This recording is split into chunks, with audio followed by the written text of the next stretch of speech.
Hey, hi everyone, and welcome to another episode of Unlimited Seating. My guest today is Tia Hopkins. Tia is a cybersecurity executive. She's currently the Field Chief Technology Officer and Chief Cybersecurity Risk Strategist at eSentire.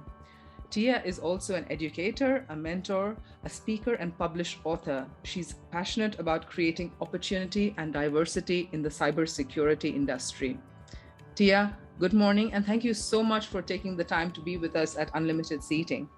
Yeah, good morning. Thanks so much for having me. I'm going to start by congratulating you, Tia. I know that you got promoted into your current role just in February, so it's still fairly new, even though you've been at eSentire for a few years now. Yes, thank you. So, Tia, thank you for being open to sharing your journey with us here, right? I think the intent of Unlimited Seating is listening to very candid conversations with female role models in the workplace. And I saw your profile on LinkedIn. I think my very first question that I wanted to ask you was, there aren't many people, Tia, honestly, that look like you and are cybersecurity executives today, right? A senior role in tech. You've won a number of awards in the tech and cybersecurity space as well. What got you interested and excited about technology? It's a great question. I think I've always had the knack for technology, but back when I was younger, there was not a lot of it wasn't popular, right? And my family wasn't into it. I didn't know a lot of people that were into it. And so it was just like this thing. Everyone was just like, you're great with computers. My mom bought me my first computer and I took it apart, but I didn't know what to do with it. And so, I ended up going to school, making a lot of mistakes, dropping out a bunch of times. But eventually I did land a role with the phone company, and it was installing high-speed internet, but it was adjacent, obviously, to technology because you're getting people's computers online. And so that's how I first dipped my toe in with tech. And I just kind of latched onto it more and more from there, started teaching myself how to do things, building labs with cheap computer parts, and then eventually transitioned to a focus specifically on cybersecurity. Okay. And but growing up, did you necessarily have like role models in the tech space? It seems like it's something you taught yourself. You had an interest, you were passionate about it, you went about learning it for yourself. Yeah, I kind of did it all in the vacuum. The role model question, I think, is hard, but not hard for me to answer. My one role model in life was my mom, and she's not a tech person at all. She just raised me to believe in myself and to know and understand and be passionate about the things I believed in, and told me all the time I could be whoever I wanted to be. And so that's just what I went off and did. I followed. Once I learned that passion is an important part of being motivated. So a lot of times we go out and do things that we have to do, or do things someone tell us that we should do. We're not passionate about it. It makes it really hard to accomplish those things. So once I figured out what I was passionate about, and my mom, in my ear, and the things that she taught me, I just went after it. I didn't model myself after anyone because, like you said earlier, no one looked like me. So there was really no one for me to say, or at least that I was aware of. I'm sure that there were women out there doing this, but there's not a lot of visibility or representation. That's the problem. So I'm like, well, there's no one for me to kind of tap and see what I can do. There's no one reaching out to me to kind of pull me forward and say, hey, you're talented and do these things. So yeah, I did have to figure it out a lot on my own. I made a ton of mistakes, but I learned a lot of lessons in those failures. So Tia, you said you started out with one role, but I've seen you've had a number of roles in different companies, right? And then you've grown in each one of them.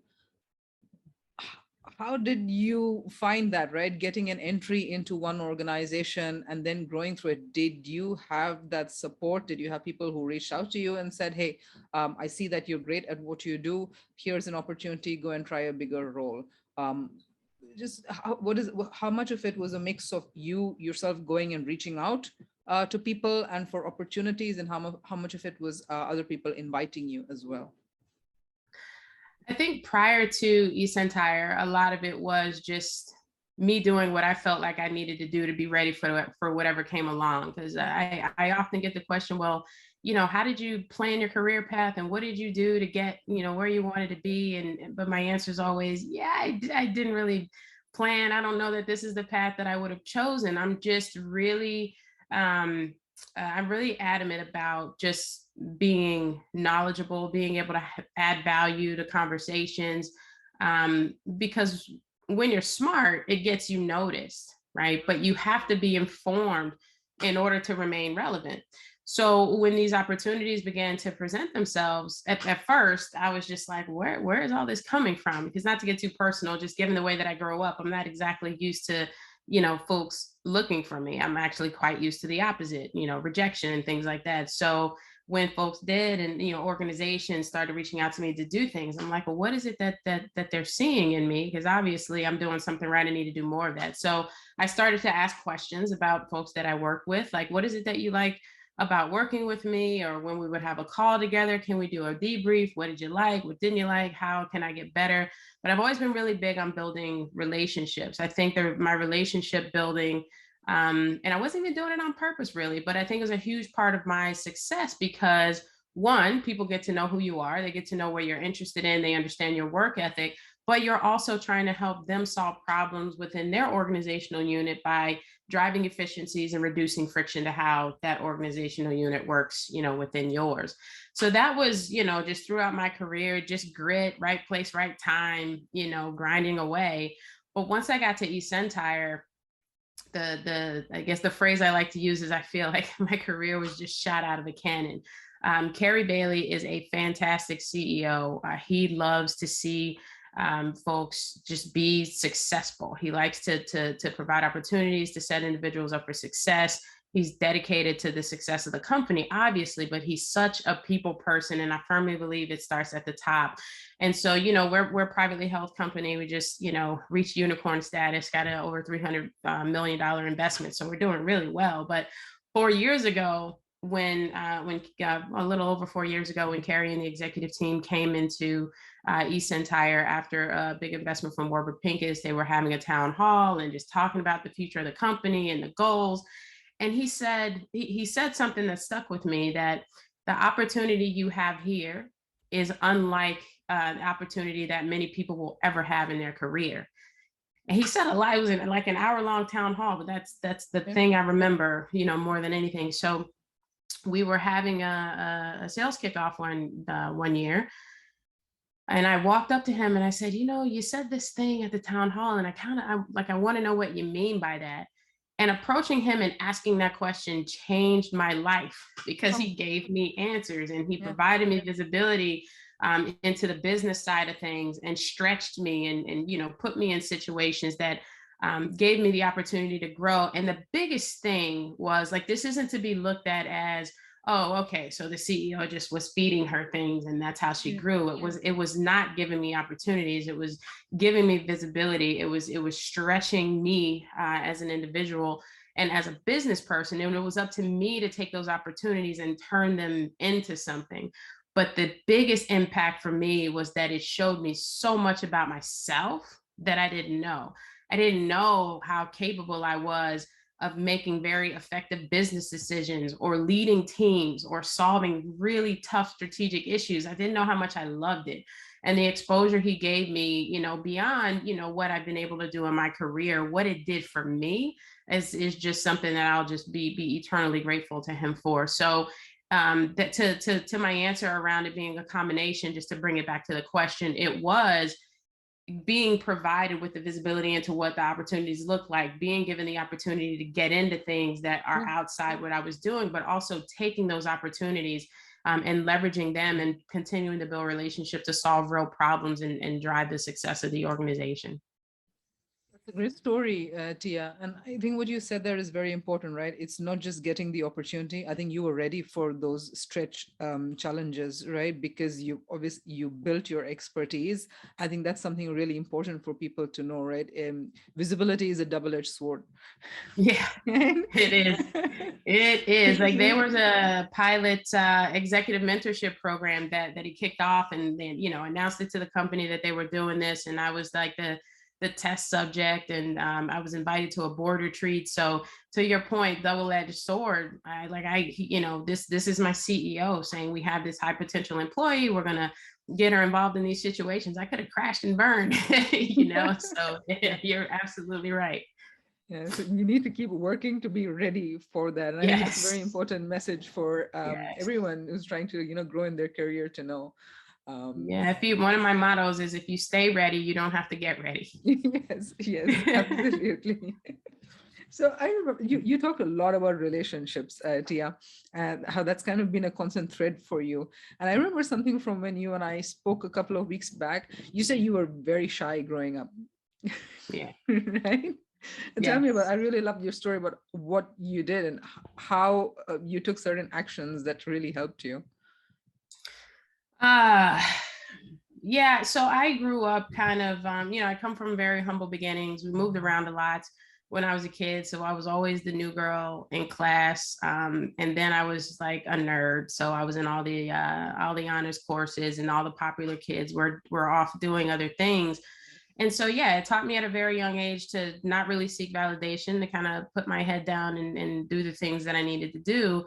But, as I transitioned into adult, it kind of morphed into me closing myself off to the world, not necessarily not taking feedback. I always want to get better. Another thing, I have a lot of sayings. One another thing I always say is that even NFL players go to football practice. Like, there's always a way to get better. So I'm always looking for feedback and ways to grow and things like that, but not, I guess, not really caring what people think of me, so to speak, in a way that it penetrates me and makes me feel negatively about myself. But then, back to the earlier point that I was making, when I started to be contacted to speak and to do these things, and I'm like, wait a minute, I don't even like people like that networking. Who networks? Who does that? I don't want to do that, But when it started to happen more and more, I got to the point that I started to feel irresponsible for not answering the call, because I was like, well, clearly I have this platform, and it's not about me. It's about speaking up for people that don't have a voice, right? Being a voice for the voiceless. And it's not about being in the spotlight. It's about, here's this light. I'm not going to shine it on me. I'm going to take it and turn it so I can light a path for others. And that's not something that happened overnight. There was a lot of soul searching involved in that, because once you are in the limelight, or the spotlight, so to speak, you're vulnerable, right? People are judging you, and maybe they don't like the way you speak, or they don't like what you wear, but the motivation behind it for me was being able to help others, right? The reason my journey was so hard and so long, and I made so many mistakes, is because there was no one doing it that I could see, that was visible. And I wanted to be a representation of the possible for other folks like me, looking to say, can I do this? Can I not do this? And that's still what motivates me. I would never, if I had sat down one day and written out what my career journey would look like and where I would end up, it would not have ended with a leadership role and, being the influencer that I'm considered to be in the cybersecurity industry today. But, making a positive impact on the community is one of the most important things in the world to me. So that's why I do it. I hope that's the direction you were looking for with that question. Yeah, that's one thing that you did tell me about, hey, kind of realizing yourself that you do have a responsibility. The other thing that I do remember you said was about football. Yeah. I think you said you started playing Yes, football. yes. Was it in college or in high school, which really helped you? When I graduated high school in Greenville, South Carolina, and then I moved to Miami, Florida. What a world of difference. I was in the marching band. I played basketball in high school, and I went to college on an academic scholarship. And so I wasn't involved in sports. I wasn't involved in music, and I kind of missed the camaraderie.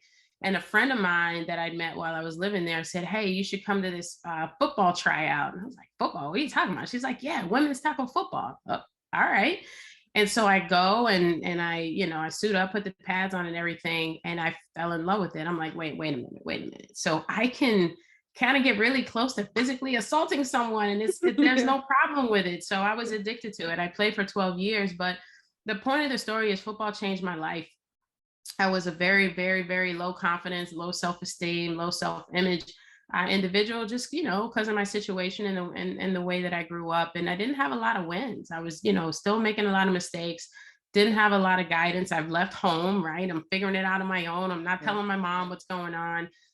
But football, I say all the time, and this isn't my quote, but it does not, football does not build character, it reveals it. The football very quickly tells you who you are. And once you figure out who you are, you have to decide who you want to be. And I became the person that wanted to stretch myself beyond myself and become better. And it just enabled me to build so much confidence. Like when I would line up and see another woman across from me, I'm looking at her like it's going to be you or it's going to be me. And it is not going to be me.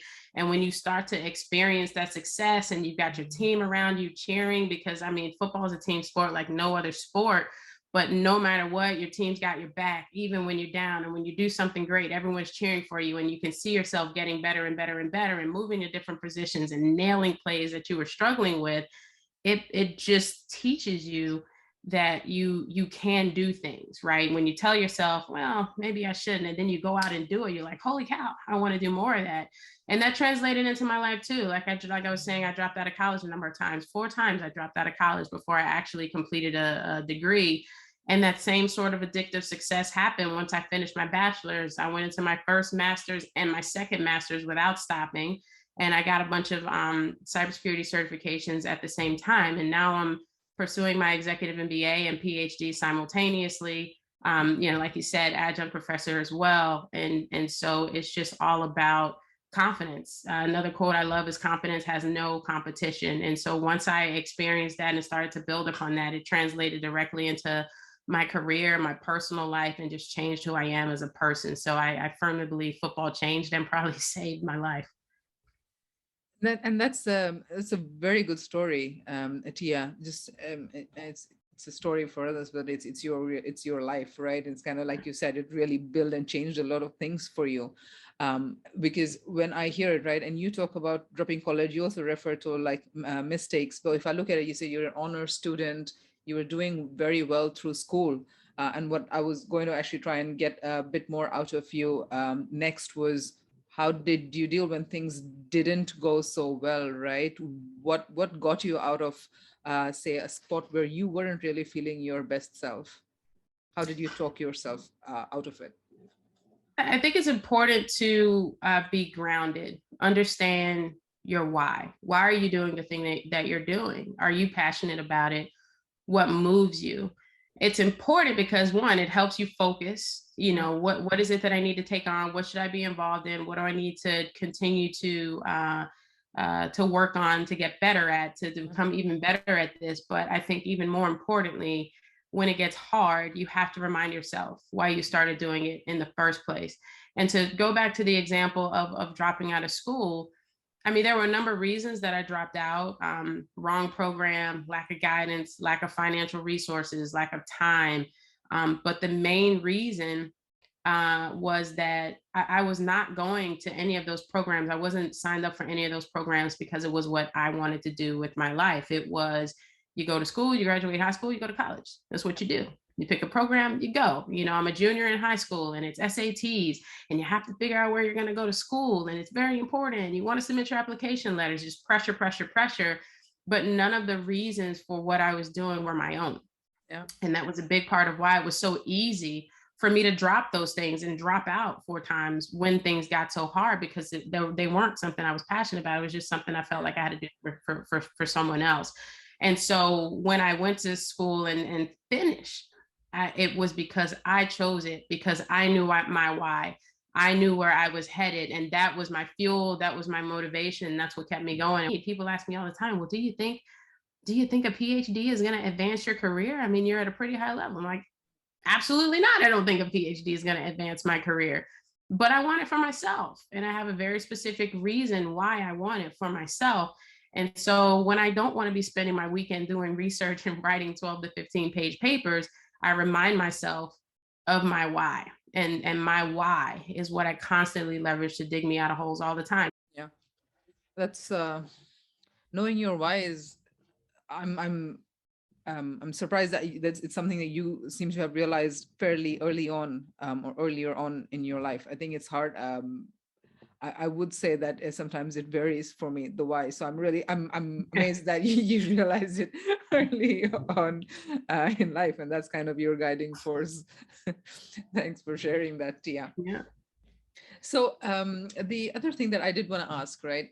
You said that you were picked for a kind of an executive leadership program at eSentire, and you've had roles at different companies as well. Did you ever feel, Tia, that you were walking into a room or a meeting for the first time, and people looked at you and judged you, thinking, "I don't think that she knows what she would be talking about. Maybe she's the diversity, she's got the diversity ticket into this meeting." Have you felt that? And what's your mindset when you encounter that reaction? Yeah, a couple of answers for that. I think so first I'll be very clear. I've never felt like that walking into an internal meeting. I don't think I've ever felt as supported in my career as I feel at eSentire. It's just a fantastic company with a fantastic culture. However, I do lead, attend, participate in a lot of external meetings on behalf of eSentire. I do a lot of speaking engagements and things like that. And so I wouldn't say I walk into a room and I see the faces say, "Oh, I don't think she's going to know, what she's doing." But there is the kind of don't know what to expect. And the comparison is when I walk into a meeting and, maybe one of my male counterparts or another just male from another company or whatever is leading the meeting or presenting first, there's just this automatic validation that there's going to be value, whatever this individual presents, whatever this man presents, there's going to be value out of it. You automatically see the head nodding and everything, even when there's not a point being made. You look around and there's a lot of head nodding, right? Yeah. But for me, there's like this warm up that has to happen. The really, really old cars back in the day where you had to go outside like 30 minutes before you had to go anywhere, turn on the car and warm it up so it'd be ready to go. I walk in having to prove myself before my audience sometimes starts to pick up what I'm putting down. And I noticed that, there would be a lot of kind of just reading me. And then all of a sudden it's okay, yeah, okay, we get that, and it used to bother me. Like, why is it like this? Like, I'm a professional. I work just as hard as the men around me, and probably 10 times as hard, because I never want anyone to be able to tell me I'm missing something because they just want a reason to count me out, or to your point, to say, well, she's the diversity play. Because like I said, there are a lot of boxes that I can check, and I'm not so I'm not shy. I'll say I have moments where I'm like, am I? And then I'm like, no, stop playing. No, you're not. But I've now gotten to the point where what I say to myself when I feel that a meeting is going to go that direction, I just say, they're going to learn today. I'm going to show them. I love the opportunity where I walk into it's an opportunity, right? It's not a misfortune. It is unfortunate that people still think this way, but I don't see it as a misfortune. I see it as an opportunity to create a believer, to create a follower. Because if I walk into a room and you expect me to be amazing, then even if I'm amazing, I was just normal to you. But if I walk into a room and you don't expect anything out of me, or you expect very little out of me, or you expect me to fall on my face, and then I blow your mind, I just turned you into a fan. So when I walk into situations like that, I'm all about creating fans, and it hasn't failed me yet. We can't let those things make us feel uncomfortable or insecure, or dredge up that horrible imposter syndrome that folks talk about, because there's a reason you're in that room. There's a reason you're in a role that got you to that room, right? And I'm a person that nothing in my life has ever been handed to me, and I don't believe it's going to start now. I have been provided opportunities, but again, like I said, we're given opportunities every day, and you either turn them into something or you don't. So yeah, another opportunity. You'll be a believer by the time I walk out of this room.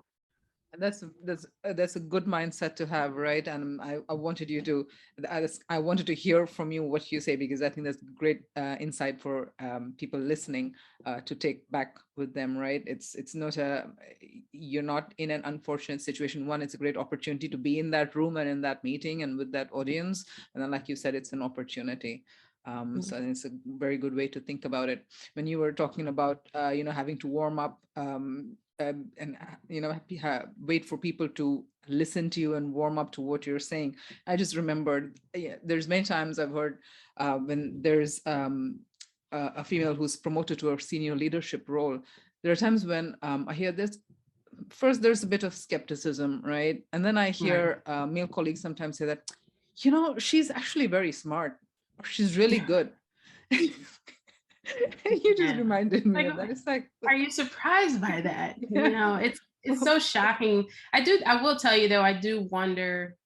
Well, I don't anymore. I think I've gotten to a point in my career where it just doesn't even matter, because I think I've kind of proven that I know what I'm doing and I know what I'm talking about. But before I got to this point, there was a bit of me that kind of wondered, am I seen as being great or stand out or so awesome because I am diverse, right? If I had a male counterpart with a similar background having done the same things, would there be all the hoopla? Would it be so awesome? Or is it awesome, because I'm a Black lesbian female, young, whatever, tattoos, whatever you want to add to me, neurodiverse, all those things. Or is it that I'm just awesome?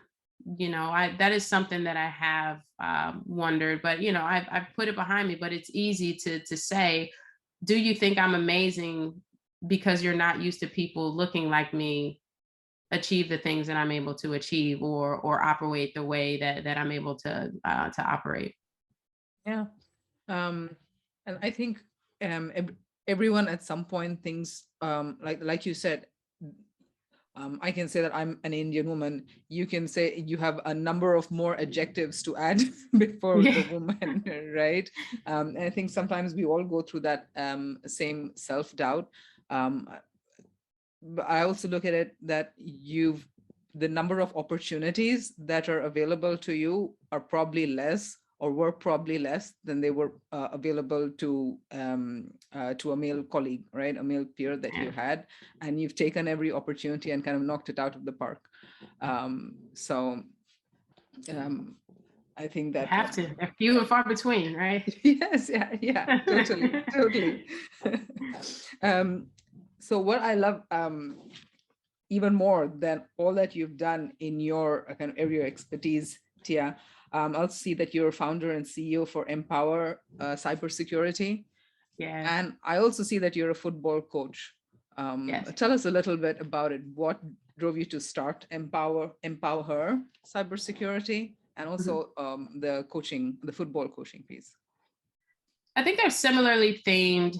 I like I said, made a lot of mistakes, had a lot of false starts, tripped up a lot. And I don't believe that I'm here to create shortcuts, but I do believe that my lessons learned and my failures can be leveraged to help others avoid making some of the mistakes that I made, and make more informed decisions as they're, navigating their careers.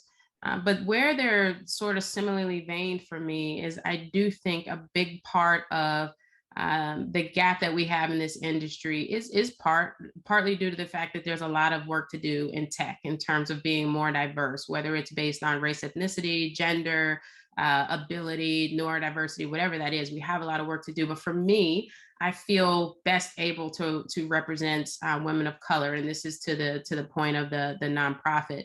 But where football also relates to that, I mean, one, when it was time for me to hang up my cleats, I was like, what am I going to do now? But I did have the opportunity to coach, and I love that, because what's missing is the confidence. Mm-hmm. And so football for me it's a constant life lesson where you just happen to play football at the same time. I am about teaching my players about life through football. And it's the same with Empower Cybersecurity. It's less about the hard skills and getting the certification, and more about who you are and how you present yourself. So the coaching aspect of it is, one, I just can't walk away from football, but two, it is a fantastic platform to help women build their confidence and teach life lessons that they can go off and take into their careers and crush it. A lot of the most successful women I know were D1 athletes or, play really competitive sports. And then, to empower cybersecurity, I just wanted to have an impact. I wanted to give back. I'm a firm believer in lifting as I climb. And if I learn something and I don't turn around and share it with 10,000 people, I feel like I may as well not have learned it. And where it started is I was like, well, I'm going to mentor 4 or 5 people. And I was like, well, maybe I'll mentor 10 people. And I just didn't feel like it was enough. And I was like, where is everybody? And I can't be the only one out here doing this thing. So I wanted to get women that were interested in cybersecurity, women that were already in cybersecurity and trying to navigate, and women that had figured it out together to just have a safe space to be and not have to worry about being judged for asking a question that someone may be perceived as silly or feeling insecure when they go to a conference and they're one of maybe 2 women or 2 women of color there and afraid to ask questions about what to do after the conference or whatever it is, and there's no shortage of information available on the internet and how to break into cybersecurity or what certifications to go after, but what's lacking is how those things apply to the individual. So Empower Cybersecurity is all about creating a safe space where we can focus on the individual and build that confidence. I mean, at this point, the hard skills, certifications, education, all that's table stakes, but who are you beyond that? And how are you going to go out there and compete? And you have to be confident in order to do that. Yeah. So it's much more than the technical skills, kind of building that all-rounded, I guess, to get them ready to compete, like you said. Right. So, this, we talked about this last week back as well. You're working your PhD, you have your day job, you then coaching, you have Empower, and I think I think I heard what drives you is your kind of you keep your why in front of you every day. Right. And remind yourself in case there are some of those days where it's not at the forefront. Yeah, one more question before we wrap up, right? As a senior leader, and I know you do a lot outside of eSentire as well, but as a senior leader now at your organization, what do you think companies need to be doing more of, right? Or less of to, one, bring more women into the organization, and we'll keep it to tech right now, right? Because that's kind of your area of expertise. One, to bring them in, and then also to help them grow in the industry. What do you think are some good do's and don'ts? I think representation is big. If if a group of 10 men approach me and say, you can do this job, you can be great at it. And I'm looking around like, well, who's doing it? And they're like, we are. I'm not gonna believe it as much as if there's at least someone in there that reminds me of myself in some kind of way, right? So and I know that there are organizations that have a lot more work to do than others when it comes to being diverse, especially with women. But there are organizations that have a lot of women in leadership roles, and they just need to be more visible. They need to be more vocal. And part of that is the organization providing these women the opportunity to do it. And part of it is women wanting to speak up, right? Having the confidence to speak up and say, yes, I am in a position where I can turn around and, pull up a chair for others that come behind me. And then allyship for me, there's a ton of different directions to go with that. But as it relates to driving more diversity with women in organizations, once women come into these roles, have some kind of growth plan for them, have a mentor available to them, right? Have a mentor available that looks like them, as well as a mentor that doesn't look like them. I was asked the question, how important is diversity in mentorship? And I think it's incredibly important to have a mentor that understands you, who you are, where you come from, and can relate on that level. But it's also important to have a mentor that has seen things that you haven't seen, that has gone places that you haven't been. Otherwise, you may not be stretched. You might get both of those in one, right? That would be total jackpot. But you want to make sure that you have someone that understands where you are, but also can help you understand where it is that you want to go. And that's what I mean by allyship, right? Don't just bring women into the organization to increase your diversity percentages and then just plop them down and not set them up for success, creating a culture for these women where they understand that it's not just, we're just bringing you in to do this thing. It is the mission of the organization, not just a trend because it's what's popular right now, because hiring diverse talent is all the rage, sure. But what does your retention look like, right? If you were able to increase your diversity by 10% in 2020, right? But then I check on you again in 2021 and all those candidates are gone. Have you really moved the needle? So I think representation is huge to encourage more women to even want to consider tech as a career. We should also start younger, high school, maybe even middle school, to make sure that young girls understand that these careers in tech are available to them as well. I had a grown adult woman, probably older than me, come up to me and say, what kind of roles in tech do you think are available to women? Like what kind of roles should a woman look for in tech? And I thought she was joking, because my answer was, well, all of them. What do you mean? I don't see any barriers. And so it's a combination of all of that, but actually raising I think women are coming up a little differently given this generation, but making sure our daughters are confident, making sure, like my mom did, our daughters understand that they can be whoever they want to be, what that, regardless of what that looks like. But yeah, back to the corporate thing, make your women leaders more visible, make them advocates for bringing more women into the organization, and make sure your culture is ready to receive them. Yeah, I think that's a great point. Bring them in and then give that structure to grow. And one thing I've realized, as I'm working this podcast and I try to get more guests on, some women don't want to call themselves role models, right? They're like, I don't think so. So I do see that. And so sometimes I just have to coax the person and say, no, you've done so much, and I'm sure you have some interesting stories to share that somebody else can relate to. So I think that's the point. Is one person you can reach, do it. When I started Empower Cybersecurity, I didn't have any lofty goals. I didn't do it because I wanted to be recognized. I said, if I reach one person and help one person change her life and be successful in this industry, I could close up shop and consider myself a success. So, if one woman reaches 5 people, but 20 women we reach 20 people, that's huge. And then when these women start to come up and see mentors and realize mentorship helped them be successful, it creates a domino effect, right? Because then they want to turn around and give back. And so, yes, a lot of it is on the industry to institute change, but a lot of it is on us as well. Probably, I mean, it's a pretty similar balance of the load that's got to be carried. Yeah, thanks a lot. You shared some really good and powerful stories, and thanks for sharing a lot about your background, how you started out. And some of the, the mistakes that you made and learned from, right? And I think the biggest thanks is for how you're so passionate about paying it forward, right? We have to hearing much more about Empower. Yeah, thank you. Thanks a lot. Thanks for being here with us.